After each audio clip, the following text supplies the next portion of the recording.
Toilet की इन 7 गलतियों की वजह से बहुत घर बर्बाद हो रहे हैं। बड़े ध्यान के साथ इस वीडियो को सुनना है, बहुत ही अच्छी वीडियो होने वाली है और इंशाअल्लाह मुझे उम्मीद है ज़रूर आपके घर की गलतियाँ ज़रूर दूर होंगी। इस वीडियो को पूरा सुनेंगे तो इंशाअल्लाह ज़रूर क्या है आपको फ़ायदा भी मिलेगा और आप तमाम गलतियों से महफूज भी हो जाओगे।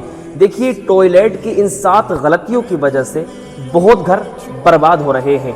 पहली गलती क्या है, वो ये है कि हम जब टॉयलेट के अंदर जाते हैं, जब हम बैतुल खला के अंदर जाते हैं तो हम दुआ पढ़ के नहीं जाते हैं।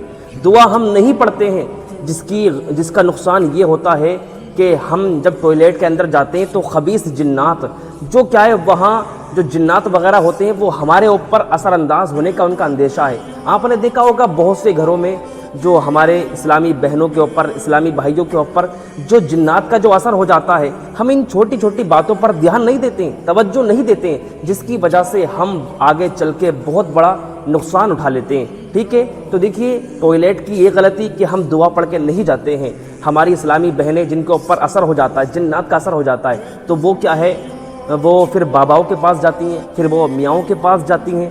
ठीक है, तो उनके चक्कर लगाने पड़ते हैं, तो उसमें हमारा काफ़ी सारा पैसा उठ जाता है, काफ़ी सारा हमारा पैसा बर्बाद हो जाता है।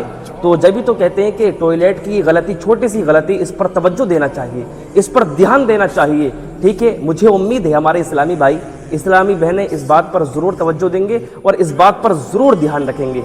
और नंबर 2, हम जो टॉयलेट के अंदर जाते हैं तो सर ढक कर नहीं जाते हैं। बहुत से इस्लामी भाई तो ऐसे ही चले जाते हैं, उनके सर पर ना टोपी होती है, ना रुमाल होता है, कुछ नहीं होता है, नंगा सर होता है, ऐसे ही चले जाते हैं, जिसका नुकसान ये होता है कि उसे भूलने की बीमारी लगने का अंदेशा है, यानी कि निसियान की बीमारी। हम बात करते करते जब भूल जाते हैं ना, तो यही गलती होती है कि हम टॉयलेट के अंदर सर ढककर नहीं जाते हैं, अपने सर पर कुछ रखकर नहीं जाते हैं। ठीक है, तो ये दूसरी गलती। तीसरी गलती ये कि किबले की तरफ को मुंह करके या पीट करके बैठना। ठीक है, आपने देखा होगा कि बहुत से घरों में तो ऐसा माहौल अब भी चल रहा है, वो दीन से बहुत दूर हैं, उन्हें पता ही नहीं है कि हमारा मुंह किबले की तरफ टॉयलेट के अंदर कहाँ को होना चाहिए, हमारी पीठ किधर को होना चाहिए, उन्हें नहीं पता है।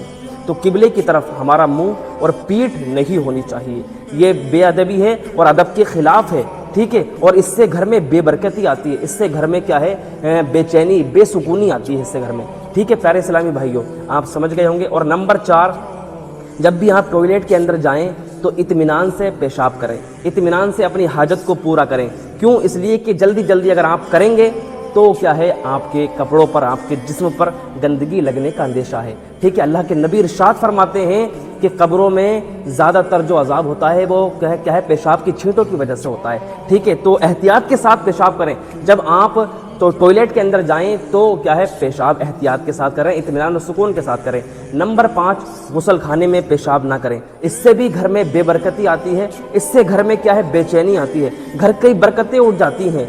जो शख्स क्या है, गुस्ल खाने में पेशाब करने का आदी हो जाता है तो उसके घर में बरकतें नहीं होती हैं, बरकतें ख़त्म हो जाती हैं। तो इस बात का भी ख़ास ख्याल रखें। और नंबर 6, खड़े होकर पेशाब करना। ठीक है, अगर आपको कोई उज़्र है, अगर आपको कोई परेशानी है, आप बैठ नहीं सकते, तो ऐसी सूरत में शरीयत इजाज़त देती है आप खड़े होकर भी कर सकते हैं, लेकिन क्या है, बैठकर अदब के साथ पेशाब करना चाहिए। ठीक है, ये शरीयत कहती है, अगर आपको कोई परेशानी नहीं है तो फिर बैठकर पेशाब करें। ठीक है, और नंबर 7, जब आप टॉयलेट के अंदर से आएँ, जब आप क्या बैतुल खला से निकलें, तो आप क्या है, इस बात पर तवज्जो दें, इस बात पर ख़ास ख्याल रखें कि आप दुआ पढ़ के निकलें। जब भी आप निकला करें या अंदर दाखिल हुआ करें तो दुआ पढ़ के निकला करें। जब आप टॉयलेट के अंदर जाएं, बैतुल खला के अंदर जाएं, तो आप अपना बायां कदम रखें, अपना बायां पैर क्या है, टॉयलेट के अंदर रखें। और जब बैतुल खला से निकल कर आएँ, जब टॉयलेट से निकल कर आएँ तो अपना दायां पैर उससे निकालें। ठीक है, ये तरीका होता है। ये छोटी छोटी बातें तो आपको लग रही होंगी, ठीक है, ये छोटी छोटी बातें आपको लग रही होंगी, लेकिन क्या है, इन छोटी बातों की वजह से हमारे घर बर्बाद होते चले जाते हैं। हम क्या है, ऊपर से नीचे की तरफ आते चले जाते हैं। तो हमें इन बातों पर ध्यान देना चाहिए, हमें इन बातों पर तवज्जो देना चाहिए। मुझे उम्मीद है ज़रूर हमारे इस्लामी भाई, इस्लामी बहनें जो मैंने बातें बताई हैं उस पर अमल ज़रूर करेंगे। ठीक है, अस्सलामु अलैकुम व रहमतुल्लाहि व बरकातुहू।